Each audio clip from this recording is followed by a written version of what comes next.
अस्सलाम वालेकुम। कैसे हैं आप सब? उम्मीद है आप सब खैरियत से होंगे। अल्हम्दुलिल्लाह मैं भी ठीक ठाक हूँ। हमने सबक नंबर 18 का आगाज़ किया था जिसका अनवान है दोस्ती हो तो ऐसी।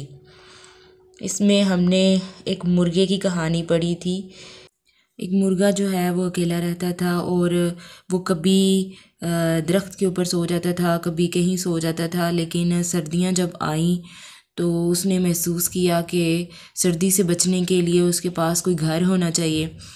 तो पहले वो बकरी के पास गया, उसने उसको जगह नहीं दी। फिर वो घोड़े के पास गया, उसने जगह ना दी। फिर इसके बाद वो अपने दोस्त खरगोश के पास गया, उसने जो है उसको जगह दी, उसको उसके घर बनाने में मदद की। इस तरह जो है मुर्गे को जो है ना अपना एक घर मिल गया। इस तरह वो सर्दी से भी बच गया। तो आपको पता है ना, इंसान और जानवर दोनों के लिए सर्दी और गर्मी से बचने के लिए घरों की ज़रूरत होती है। और इसमें यह भी सबक मिलता है कि मुश्किल वक्त में दूसरों की मदद करनी चाहिए। ठीक है, आज हम इसकी मशक करेंगे इंशाल्लाह। मशक में सबसे पहले अल्फाज मायनी जो हैं वो हमने कर लिए थे। आगे जो सवालात हैं उनके जवाबात जो हैं वो हम करते हैं। आपने क्या समझा? सवाल नंबर 2 है, दुरुस्त जवाब पर टिक का और गलत जवाब पर क्रॉस का निशान लगाएं। अच्छा जी, सबसे पहले है मुर्गे के पास अपना घर था। नहीं, गलत है। बकरी ने मुर्गे को घर पर जगह ना दी। बिल्कुल ठीक। मुर्गे को अस्तबल में रहने की जगह मिल गई। नहीं।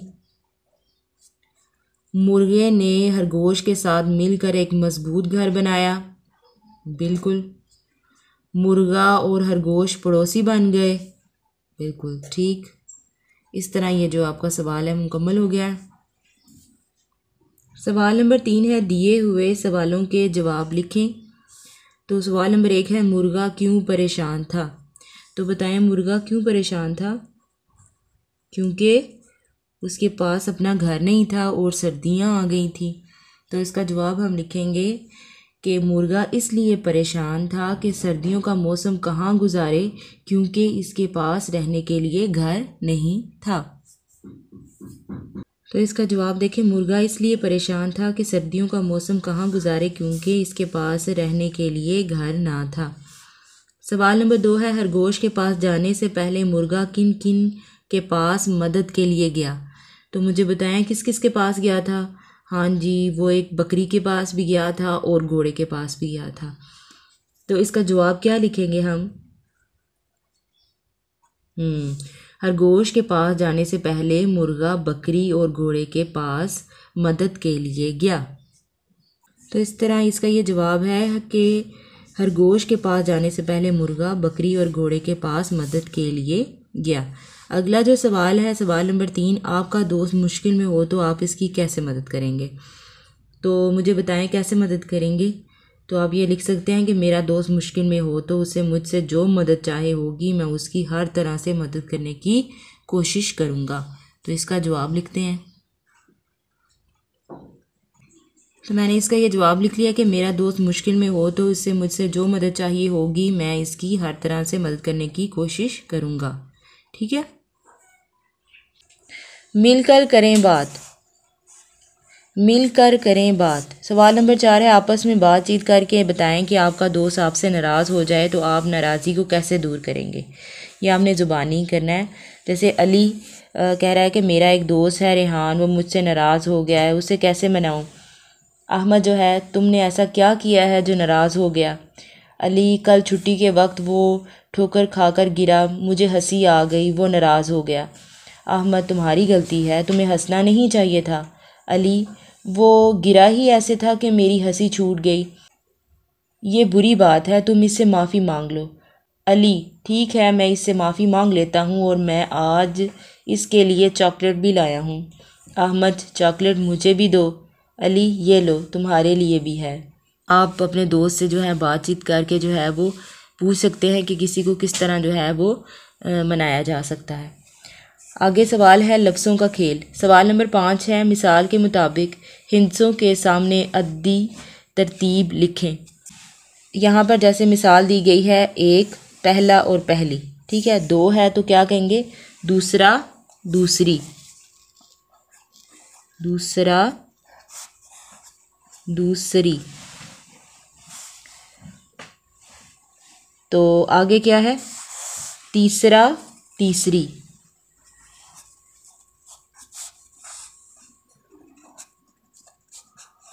ठीक है, ये 4 है तो इसका क्या कहेंगे? चौथा, चौथी। जैसे ये 5 है तो ये क्या लिखेंगे? पांचवा, पांचवी।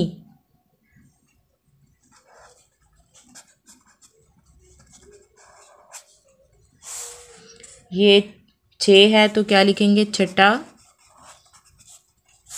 छठी। और ये 7 है तो क्या लिखेंगे? सातवां, सातवीं। 8 है तो क्या लिखेंगे? आठवां, आठवीं। 9 है तो नौवां, नौवीं। 10 है तो 10वां, दसवीं।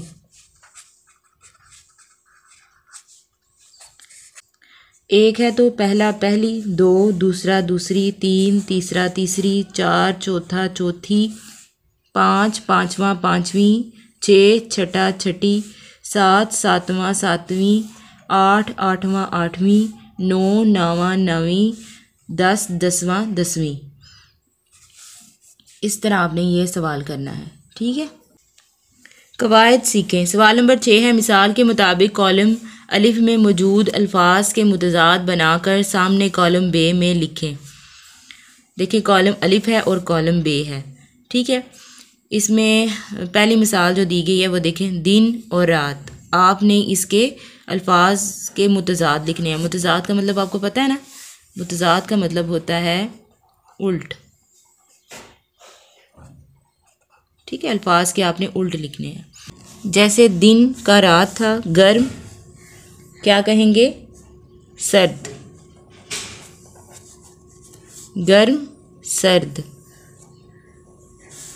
दायां, बायां। जिंदगी, मौत।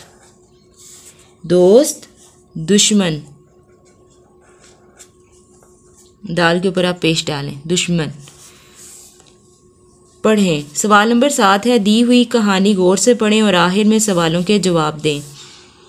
सबसे पहले देखें, दिलावर और दिलेर सिंह दोस्त हैं। दोनों एक ही जमात में पढ़ते हैं। एक दिन दिलेर सिंह जमात में परेशान बैठा था। क्या बात है, तुम परेशान क्यों हो? दिलावर ने पूछा। मैं पेंसिल घर भूल आया हूँ। दिलेर सिंह ने जवाब दिया। ये लो पेंसिल। दिलावर ने अपनी पेंसिल उसे दे दी। लेकिन तुम खुद किस चीज़ से लिखोगे? दिलेर सिंह ने पूछा। मेरे पास एक और पेंसिल है, मैं इससे लिखूंगा। दिलावर ने अपने बस्ते में से दूसरी पेंसिल निकाल ली। दिलेर सिंह ने दिलावर का शुक्रिया अदा किया। अब यहाँ पे देखें, सवाल पूछे गए हैं, दोनों दोस्तों के नाम क्या हैं? तो दोनों दोस्तों के नाम क्या थे?